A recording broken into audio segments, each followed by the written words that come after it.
Welcome to the Ruby Sisson Library in Pagosa Springs, Colorado. We'd like to welcome a special guest today.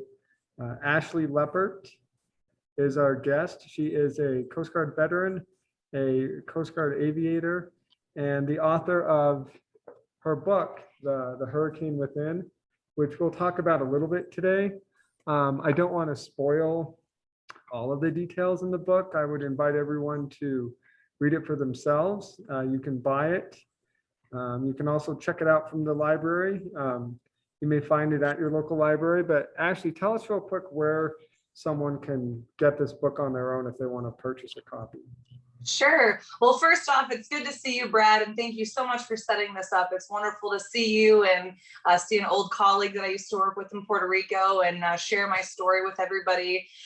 So right now I have The Hurricane Within. It's available on Amazon. I also have, if you prefer an audiobook, I also recorded the Audible version, which is available on iTunes and Audible as well. And also through my website, if people would like to order an autographed copy, they can go to my website at www.thehurricanewithin.com and request an autographed copy at that point as well. I should have done that. I just ordered mine off Amazon. That's okay. Well, you know what? I might be able to send you a special one, Brad. No problem. Thank you. You're welcome.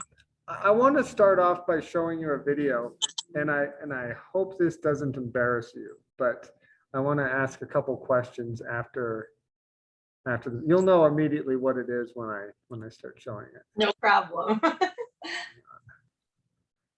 If I can find it. It takes a lot to embarrass me, Brad, so the bar is set high. Oh, this will get pretty close. You wave your hand if you can't hear the sound.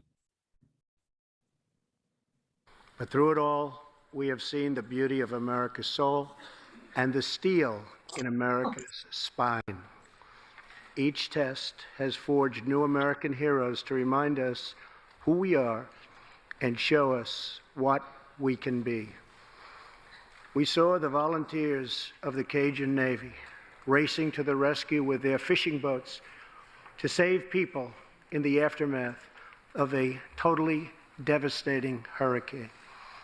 We saw strangers shielding strangers from a hail of gunfire on the Las Vegas Strip.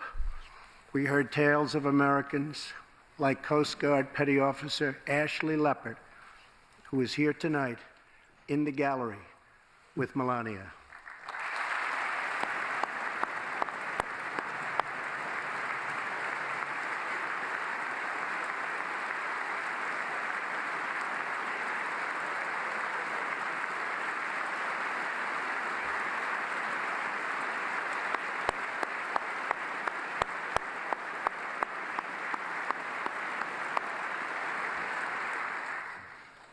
Ashlee was aboard one of the first helicopters on the scene in Houston during the Hurricane Harvey.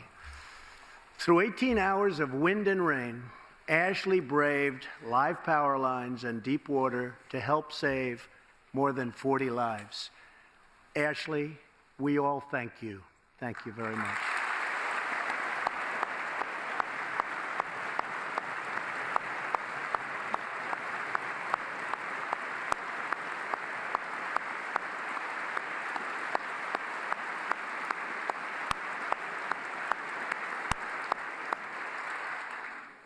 We heard about American. Okay. So that, of course, was the 2018 State of the Union.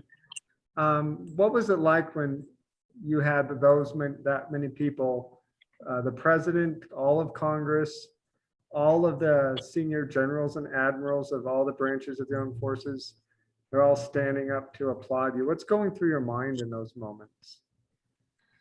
Well, Brad, every time I watch that video, it still chokes me up because there's such a pride that I had being there representing our small service, as you know, and not to mention being a flight mechanic getting recognized when it's typically the pilots and the rescue swimmers. So there was just such an unbelievable feeling that I kind of blacked out, and I just kept being like, thank you, God, for this opportunity. Thank you for this opportunity to bring awareness to what we do. And it's not just me, as you know, it's the entire crew that's out there doing all of the work.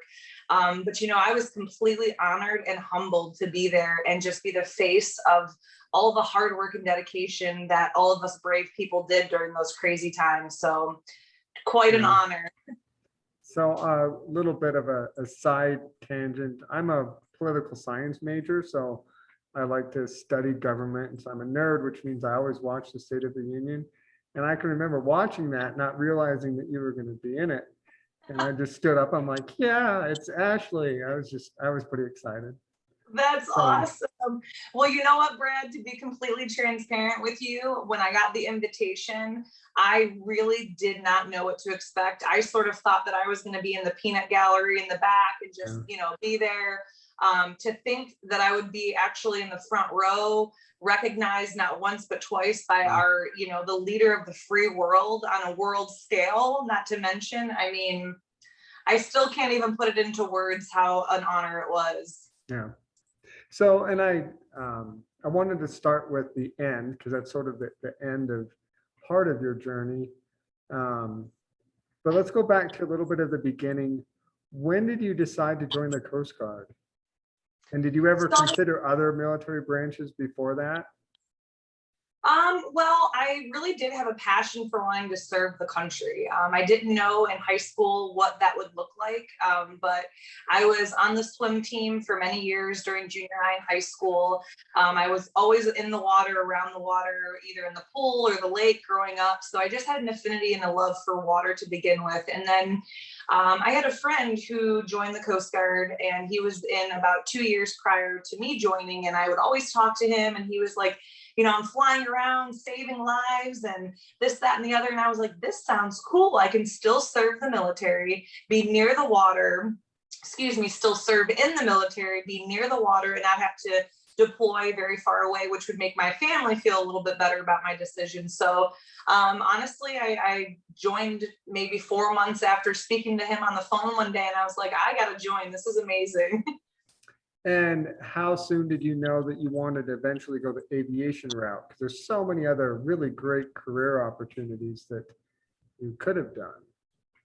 Absolutely. I knew from the very beginning, if I couldn't be in aviation, I really did not want to be in. My passion for aviation, my passion for wanting to fly around and save people. I went in joining knowing that I was going to be in aviation, no matter how long the A school list was. That was my goal. Yeah. You know, this question isn't going to make a lot of sense to viewers that haven't read your book yet, but again, I hope they do.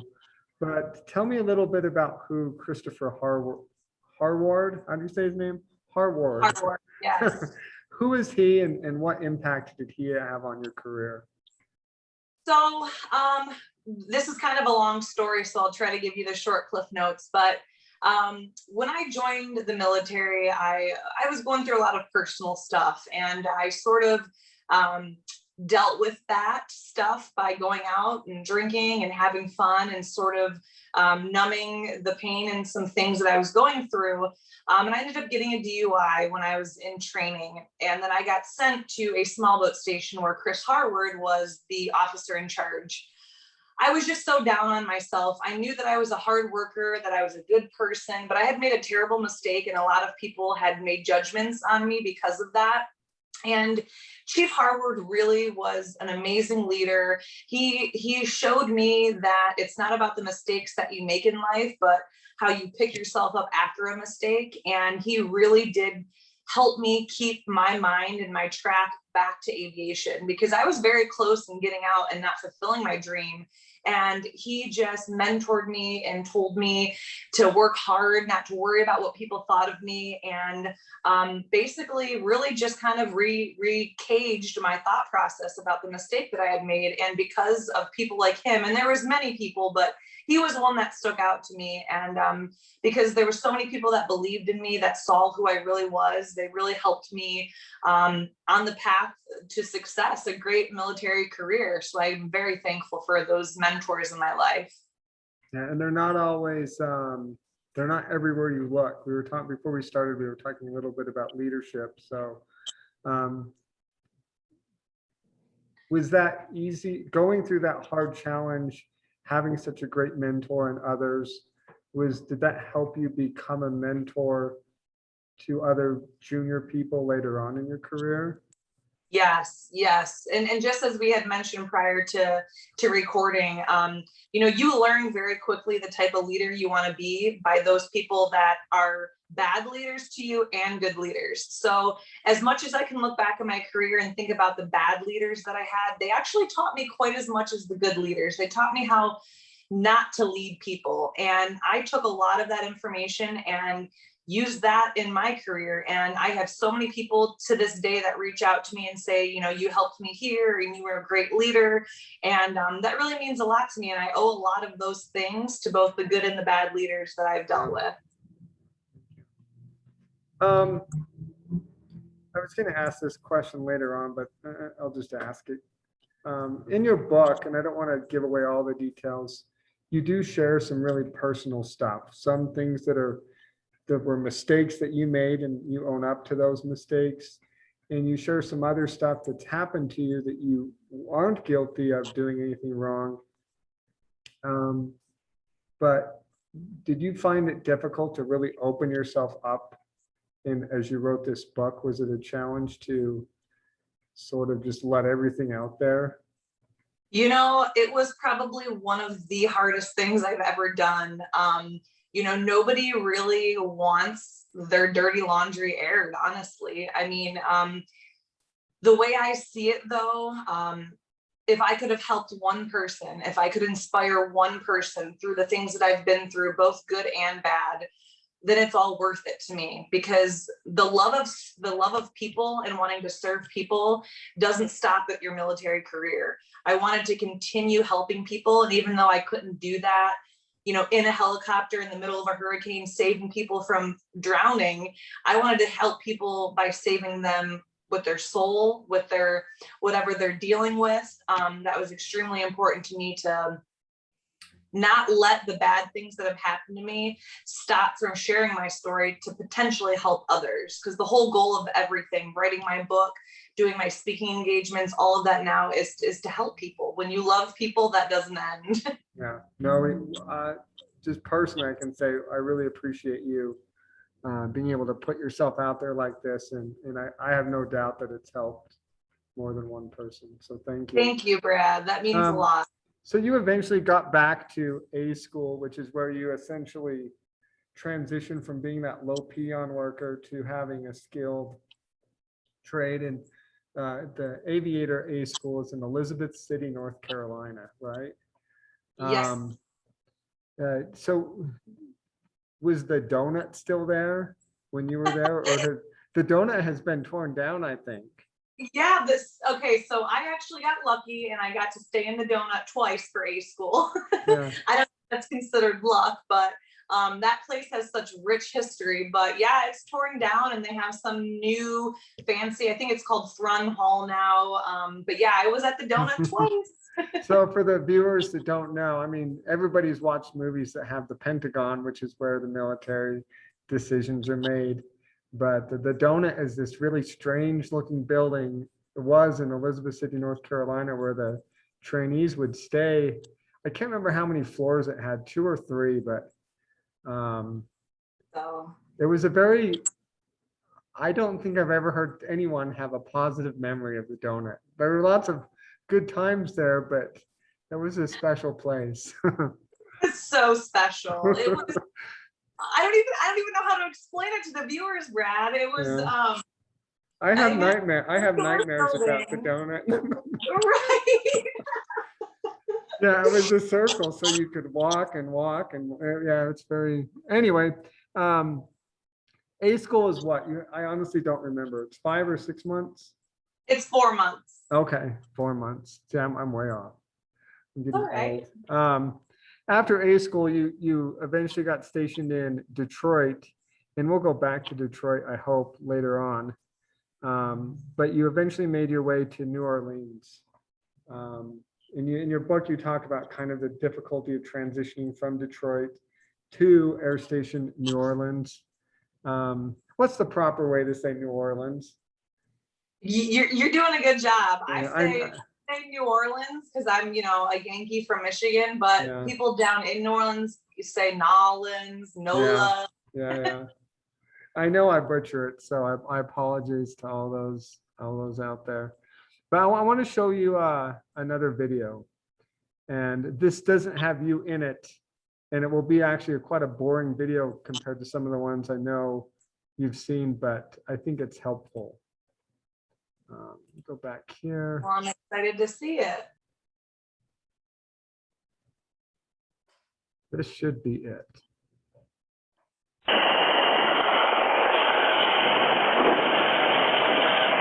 That's 10 feet above the deck. Roger. And basket's on deck, basket's being tended. Okay. Man, get their basket. Roger. Fan out front. Roger. And I have it ready for pickup. Okay, copy in. Easy forward and right. Forward and right. Hold. Hold. Prepare to take the load. Roger. Taking the load. Roger. Basket's clear of vessel. Roger. Clear to move easy back and left. Trail line still on deck being tended. Okay. I'm coming back in left. Basket's halfway up. Roger. Basket's below the aircraft. Roger. Basket's below the rail. Basket's at the rail. Moving basket in. Roger. Disconnect the trail line. Roger.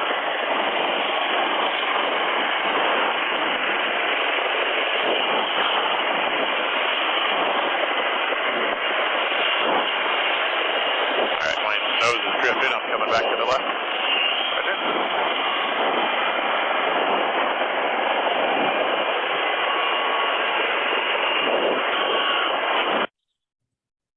What are your first impressions as you see that? You know what? My first impression is like full body chills and like I feel like I'm back. All right, hang on one second. Sorry. There we It's go. okay. A couple quick questions. In the video, viewers might notice that the boat was going forward the whole time. Why doesn't the boat stop? Wouldn't it be easier to hoist down to a boat that's not that's not moving anywhere? Well, most of the time that's what people think, but in all reality, especially when there's low wind conditions and we're heavier on fuel, it's actually much easier for all parties involved to continue forward motion. That helps the pilot stabilize a lot better.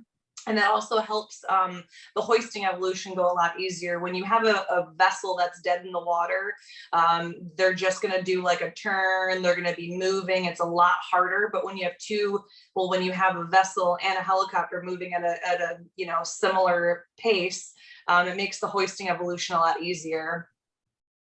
Yeah, I think that throws a lot of people off. In the video, we hear mostly two voices. Who were they?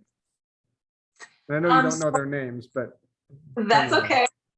So as you can see, there was one person that was right there in the cabin door. That's called the flight mechanic, and they are in charge. And that was what my job was. They are in charge of talking to the pilots. So the second voice that you heard was the pilot. So basically the flight mechanic is the eyes of the entire operation. So basically that person was letting the pilot know that their position was good, what was happening with the survivor getting into the basket, letting them know that they're clear of all obstacles and that they're able to move back away from the vessel. So basically it's sort of like the flight mechanic is just the eyes and the ears of the entire evolution, and the pilot, they're just going to keep a steady forward slow motion and make sure that they stay right above the boat where they should be. isn't the flight mechanic worried that he's going to fall out of the helicopter? Because he was standing in that video, he was standing up. Yeah, so that's a funny question. A lot of people ask that. We wear what's called a gunner's belt, which is a part of our safety checklist before we even get out of our chair. A gunner's belt is a belt that goes around your waist, and it's actually attached to the cabin of the helicopter. So you obviously give it enough slack to where if you were to, fall over, you're not going to fall outside of the helicopter, but it gives you enough play in the line. That way you're able to see everything that's going on. So you're definitely connected to the aircraft. Were you ever afraid of heights, or did you ever consider yourself afraid of heights before you became a flight mechanic? You know what is so funny is I'm like sort of terrified of heights, but it's weird. Like I'm scared of the heights where, let's say you're at an amusement park and you have to walk upstairs to get to like the top of a roller coaster and you can see the bottom as you're walking up. Like that always freaked me out. But flying around, I could hang out of the helicopter and not have any problems. It never once bothered me. I always felt very safe in the helicopter. Isn't that weird? Because I think I'm the same way, and I've met other people that feel that too. It's like, yeah, it never bothered me to hang out of a helicopter 50 feet or 15 feet or 100 feet above the air. But put me on top of a ladder and I get heebie-jeebies. Exactly. Same for me. Yep. In a typical search and rescue mission or training flight, who else is usually in the helicopter with you besides the pilot and yourself, the flight mechanic? So basically what it works like for a helicopter mission, and I'll speak to our MH-65 Dolphins that we flew on. They're short range recovery helicopters. So it's equipped with a pilot, a co-pilot, a flight mechanic, myself, and then a rescue swimmer. So basically whenever you do a mission, that's the required crew to have to safely operate and get home. And most people have flown in commercial aircraft, whether it's a flight to go see family or on a vacation, but most people haven't flown in helicopters before. Can you explain what that's like, and is it ever scary, or is it no different than flying in a commercial plane? I think it's very different from flying in a commercial plane, because when I flew on the helicopter, I knew that I gave that helicopter a really good pre-flight and I had a nice warm and fuzzy hopping in the helicopter. Yeah. With commercial flights, I don't know who's been working on it. I don't know these pilots. I can't see the gauges, you know what I mean? So I always loved flying in the helicopter. I had such a peace when you're up there in the air and you're looking around at the clouds, and it's just, it's like you're an angel flying around. I loved every second of it. I still don't mind commercial flights, but I'm not the one doing the maintenance on them, so it gets me cool. Going back to that last video, how often do Coast Guard crews train for situations like what you saw in the video, where a single helicopter is hoisting one or two people from a single boat onto the helicopter?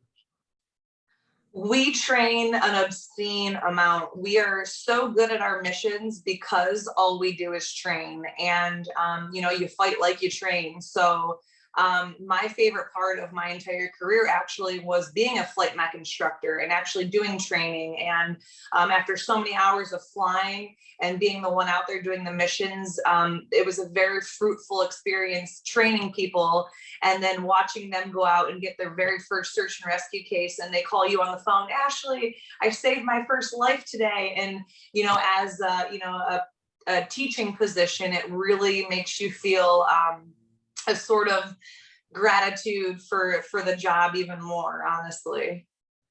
Yeah. Compare that to what you went through with the hurricane. How often is the Coast Guard able to train for like urban search and rescue and hurricane response? Because some of the experiences you talk about in the book are very different than training out on the open ocean with a boat on the surface of the water and you're hoisting to that boat. Some similarities, but there were some differences. You know, honestly, I think Hurricane Harvey was a pivotal moment in the Coast Guard as far as furthering the training platforms. Prior to Hurricane Harvey, I had never done any type of hoisting in any type of urban environment. And it's not for lack of training. I mean, we're still doing the same type of terminology. We're still doing the same type of you know, rescue basket setup and everything. But, you know, in an urban environment, as you can imagine, you have trees, you have power lines, you have buildings. And so Hurricane Harvey really did set a new stage of training, I believe. And when Hurricane Harvey was done, I actually was put in a training petty officer position. And we were doing urban search and rescue training a lot more, where we would send the helicopters out to different various platforms that were landline.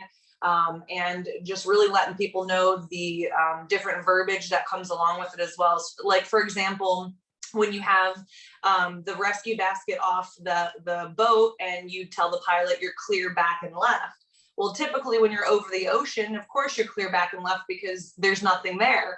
But with the urban SAR practices that we try to implement, now you're saying, okay, you're clear up and, 20 feet or whatever, because now you don't know really what's behind you because there could be power lines or trees. So now you clear the pilot up instead of back and left. So just different things like that we implemented, which really helped because shortly thereafter we had Hurricane Maria and a lot of other hurricanes, and our flight mechanics were now well trained on urban SAR. Do you think the Coast Guard perhaps lost a little institutional knowledge with Katrina? Because Katrina happened in 2004. Did the air station New Orleans kind of remember lessons learned from Katrina? Or do you think some of that was lost by the time Harvey came along? I think unfortunately, some of it was lost in translation. I think the core group of people from the 2004 era, unfortunately, a lot of that good knowledge base was since out, and I don't think anything was implemented per the manuals or things like that. So I think truly Hurricane Harvey really did set a new dynamic of change for the flight mechanic evolution. And, I think the old folks, as you would say it, that have been around for a while with that, the good old boy knowledge, they really did, help keep that around as far as my era. So we just kept it going and kept, explaining to people those memories of what we remember from back then. Yeah, no, that's comforting to hear. I remember when Katrina happened, and apart from 9/11, it was easy, at least up to that point. That was the biggest moment in the Coast Guard's history, but we were sort of just making it up as we went along, from my perspective back then. So that's great to hear that you sort of taken some of those lessons from Harvey, and hopefully it never needs to be repeated, but sadly we probably know that it will have to happen again. Right. And we know how to do it. Yeah, I think we're way more prepared all around this for the future and any future events. I want to read a couple things from the book, and don't worry, I'm not going to get too boring and read too much, not because it's boring, but because I might sound boring. No, but I want to read a couple things real quick. You see my little saved papers. I really did enjoy the book. As a librarian, I will say I probably know of every single Coast Guard book that's ever been written, and that's not hard because there aren't very many. So it's just wonderful that you add to that. Thank you. That stockpile of Coast Guard books. Let's see. So I'm just going to start reading. This is during the Hurricane Harvey stuff.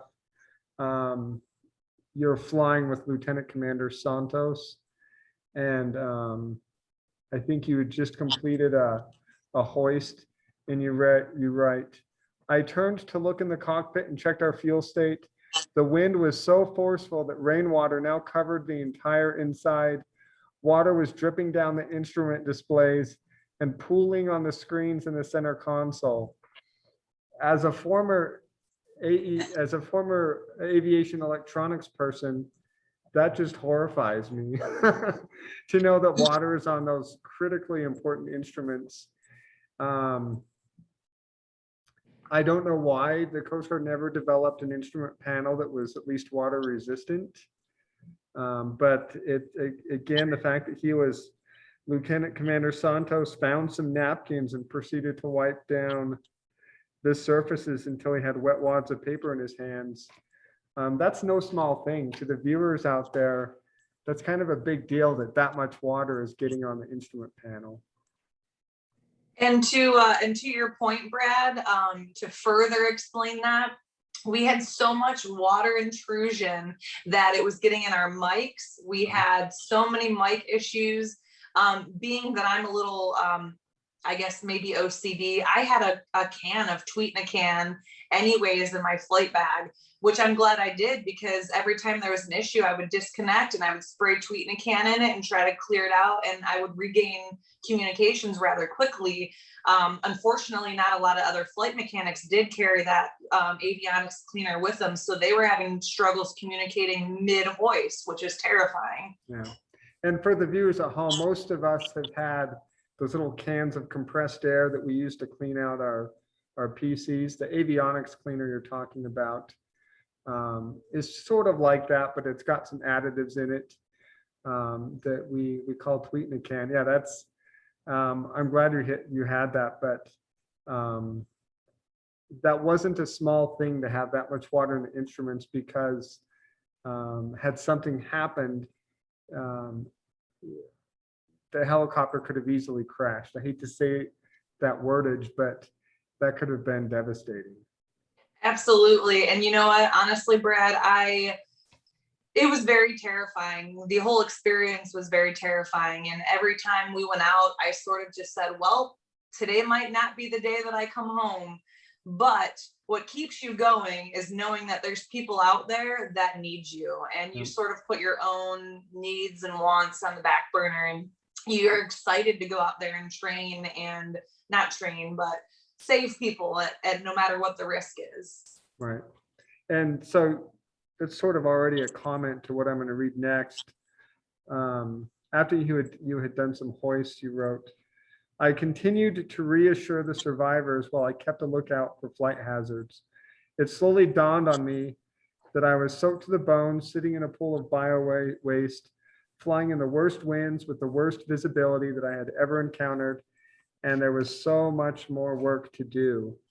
I guess somehow you realize how important the work you're doing is, and you find maybe an adrenaline rush, or there's nobody else to do it, so you kind of suck it up and do it. But how long is a typical Coast Guard flight on one of these helicopters? A typical flight is about 2 hours. That's our max gas that we fill up, depending, of course, it varies slightly with weight and the weather conditions, but typically about 2 hours. And to reinforce this point, after a 2-hour flight, you're pretty tired, because even if you're just sitting there, we've all been on a long cross-country drive in a car, and it's exhausting. Kind of amplify that with a helicopter, right? And it's 2, 4, 6 hours in a helicopter is exhausting physically, mentally, because your brain's on the entire time. And so you were not just in the air for close to 8 hours, but you were not comfortable, didn't have dry clothes, high stress environment. That's pretty huge. Well, thank you. Yeah, I think, our crew, we just kept, building each other up with positivity. And I think we all were just running on straight adrenaline. I mean, we were all very, very acutely aware of what we were going to be encountering. And so we were just kind of like, as the mess unfolded, the adrenaline just kept going. And, I came home from Hurricane Harvey, and I think I sat in silence for 2 days straight in my home. I didn't want the TV on. I didn't want music. I didn't want to talk on the phone. I was in such a decompression mode. And it was really odd. It was, you just don't think about it when you're in the moment, all the compartmentalization that you have to do to get the job done. And so that decompartmentalization is, it's kind of scary, what you go through as far as emotions and things like that. But I'm glad that I did deal with it. And, I'm just happy to say that there's people walking around on this earth today for what me and my crews did to save people. And there's no greater feeling than that, in my opinion. Yeah. Sadly, a lot of Coast Guard, this isn't sad. Do you think there's a need for greater sort of mental health awareness for the sort of first responders and Coast Guard crews that go on some of these missions, that they sometimes need professional counseling to sort of decompress and figure out what's happened and sort of learn from that? And I'm not a mental health expert, but I wonder if that can be done more. Yeah, you know what?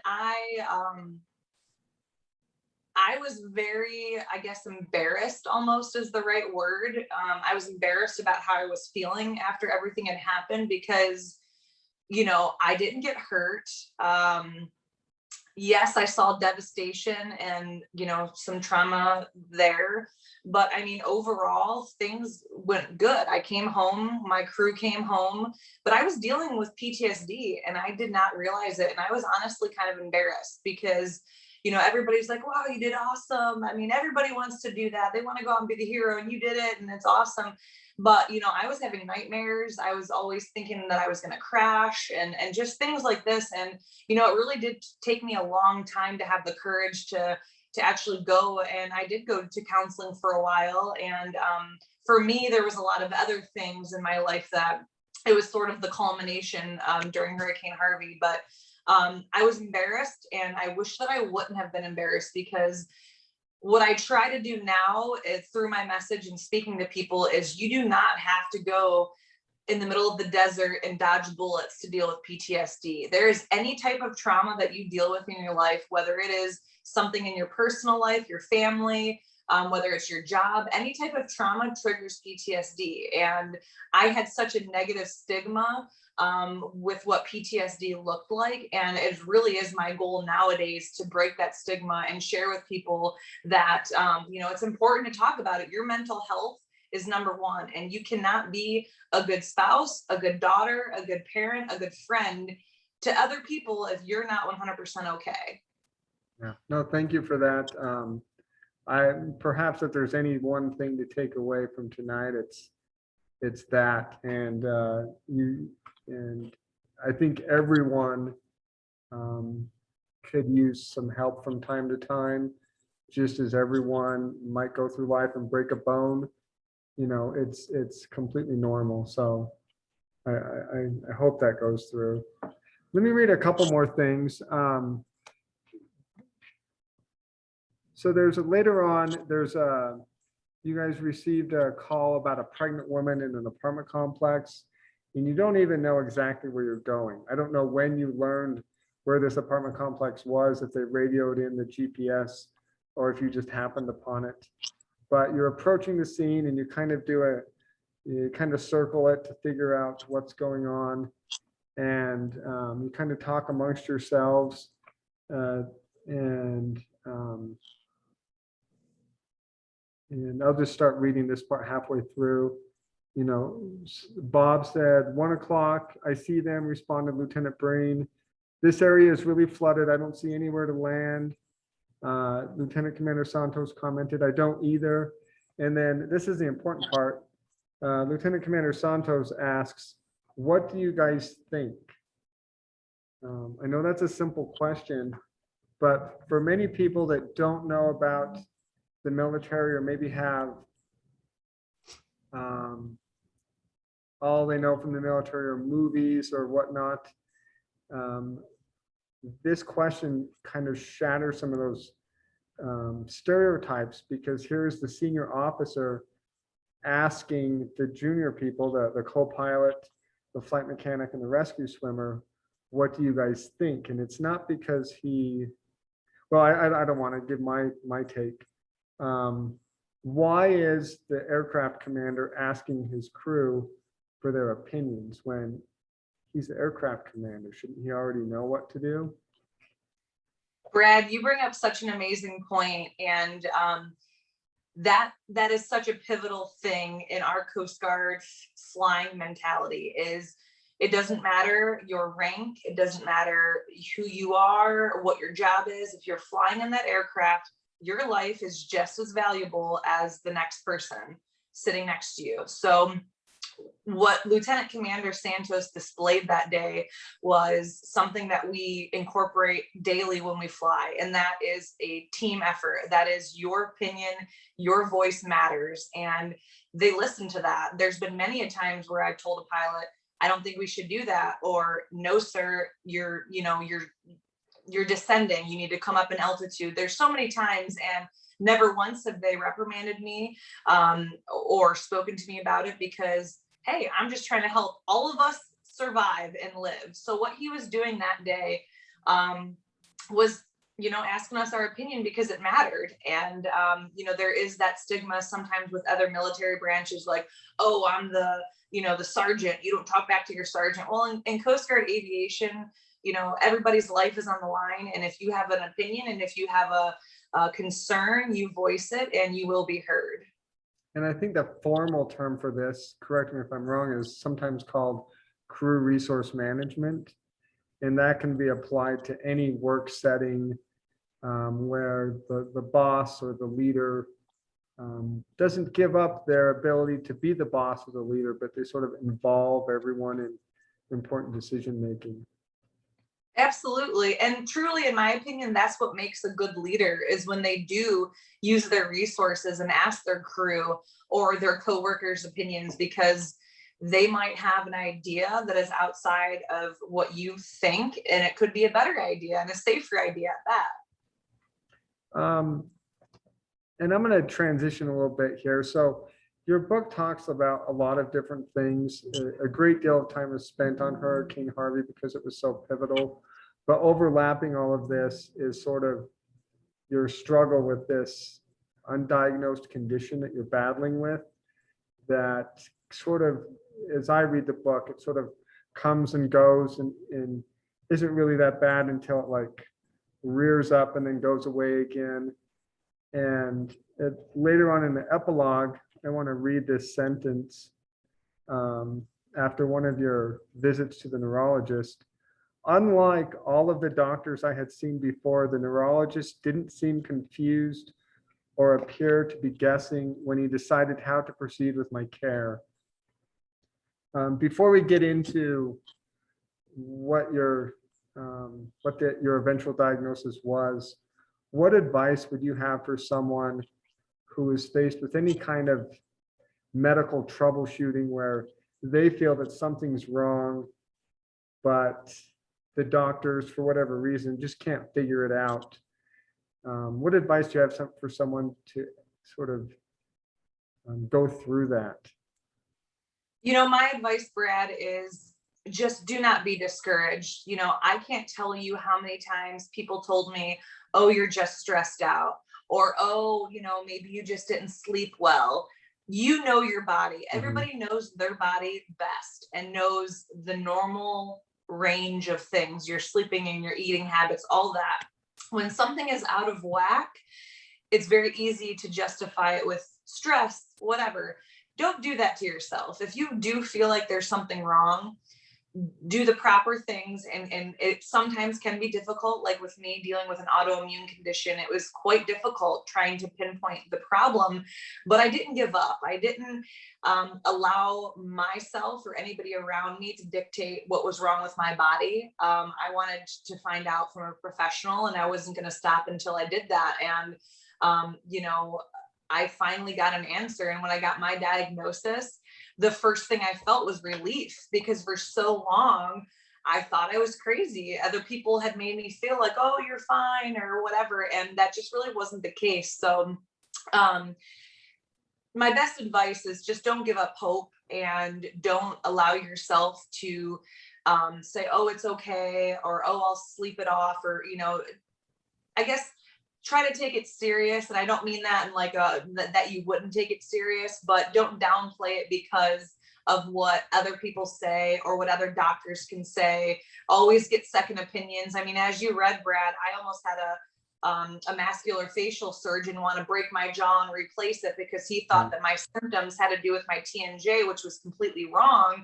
But I was like, hold on, time out. I guess even furthermore, my best point is, as much as doctors do try to do the best for you, and as much as doctors really are out there, most of them are trying to do the best for you. Do your own research and get second opinions. And, it might take a long time and it might be kind of frustrating, but don't just settle for this prescription because this doctor says, or get your jaw broken and replaced because this doctor says. It's your body, and what you do to your body is only going to affect you. So you have the right to do research, to get second opinions, all of that. So that would be my my greatest advice. Yeah, thank you. Strangely, I find it comforting to sort of realize that a doctor doesn't know everything. I guess sort of growing up, I think, oh, the doctor says it's not a big deal. It must not be a big deal. I need to go on with my life. But it's sort of liberating to know that no, this is his or her opinion, but I need to go find another answer. It is. I mean, and I don't say this in a negative way, but most medical doctors, I mean, they're overworked. The foundation of what their knowledge base is what they learned in training and in school. And I mean, not very many doctors are reading the latest manuals, every 2 months. And it's just a fact, and it's not a bad thing. But they're human. They make mistakes. I mean, my neurologist, when I got my diagnosis, wanted to put me on 4 medications right off the gate. And I had the wherewithal to say, hold on, time out. This is my body. And, I just want to start off with 1 medication and see how it works. If it doesn't work, then I'm all for your second and third and fourth. But because that I said time out, I want to start with 1. Guess what? I've been on only 1 medication and living fairly normal for a few years now.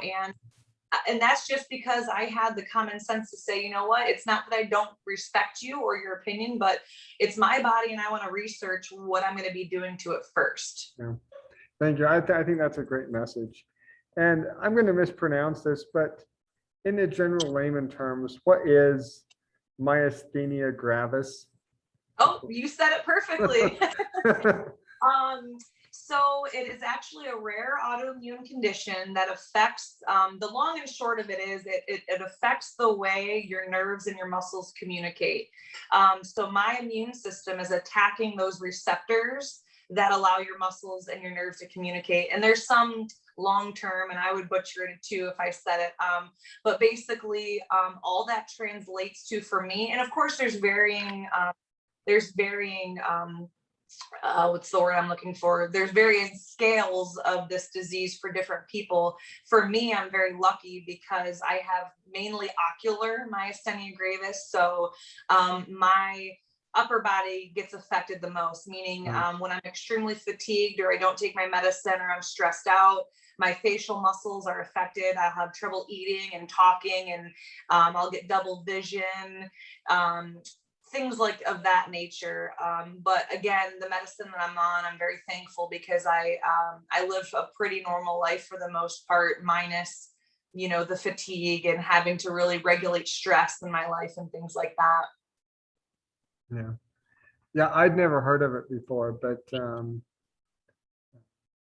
there are a lot of conditions out there that everyone needs to learn about and listen to the advice of your doctors, but be your own best advocate, I guess. Absolutely. That's my biggest advice is, definitely just remember it's your body, and the only consequences that are going to be dealt with is going to be from you for whatever you do to it. So in your book, there's I sort of found a trifecta of challenges that you were going through. One was the Hurricane Harvey, and that was a specific place and time. And then this myasthenia gravis that you're trying to discover and fight. But also you've experienced a great deal of loss, personal loss. And I apologize if bringing it up is uncomfortable, but including recently your beloved Mandy Pants.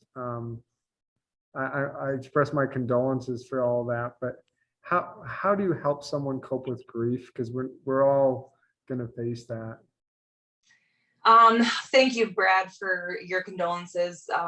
For the viewers that don't know, Mandy was my best friend. She was my black lab of 12 years. I had rescued her 4 months before my father had passed away in 2010. She had been through everything with me, every military deployment and every transfer, every breakup. I mean, you name it. She was my pillar of stability. And on top of that, I also lost my mother recently in April to cancer. So it's been quite a terrible season of loss for me.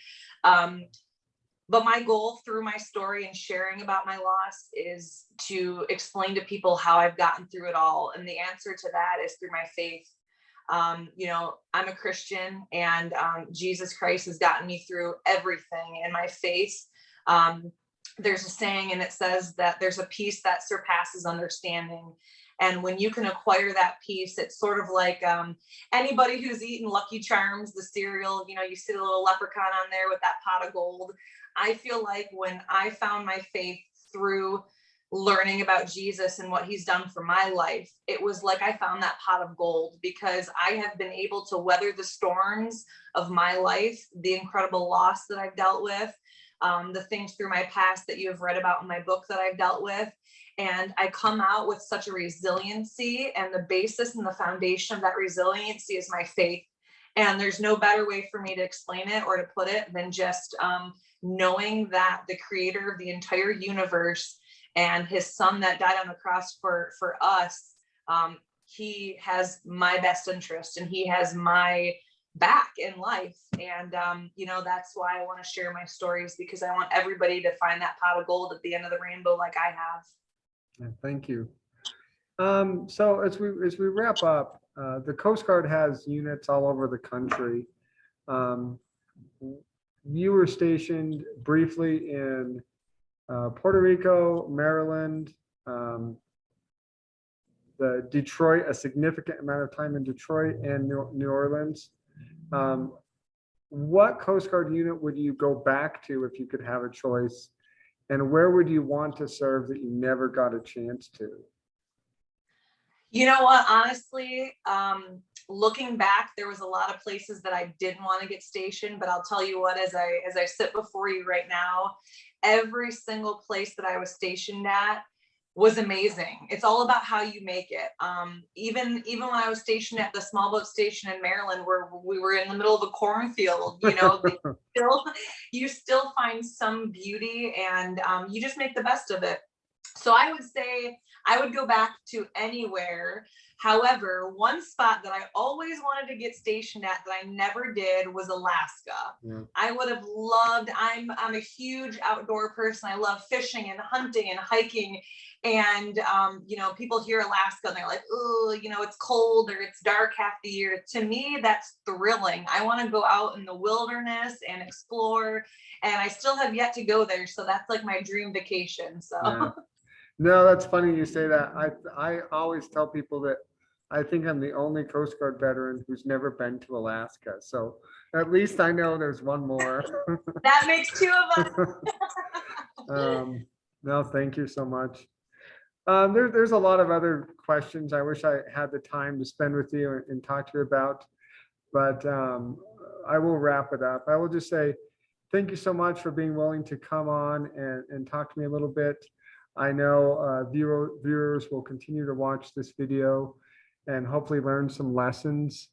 Again, we do have your book at the Ruby Sisson Library located in downtown Pagosa Springs, Colorado. If you ever find yourself on a fishing adventure through Colorado, feel free to stop by. We're just about an hour east of Durango. Or check out her book on Amazon or the audiobook. Thank you, Ashlee. Is there anything else you want to say or share before we leave? No, I just wanted to thank you again so much for the opportunity to speak with you today. I would like to close with, if anybody is looking for an inspirational speaker to hear my story on a larger scale, please feel free to reach out to me. My email is thehurricanewithin@gmail.com. And I'm booking through till 2022 right now for speaking engagements. So I just want to thank all the viewers and thank you, Brad. Your questions have been awesome. It's been nice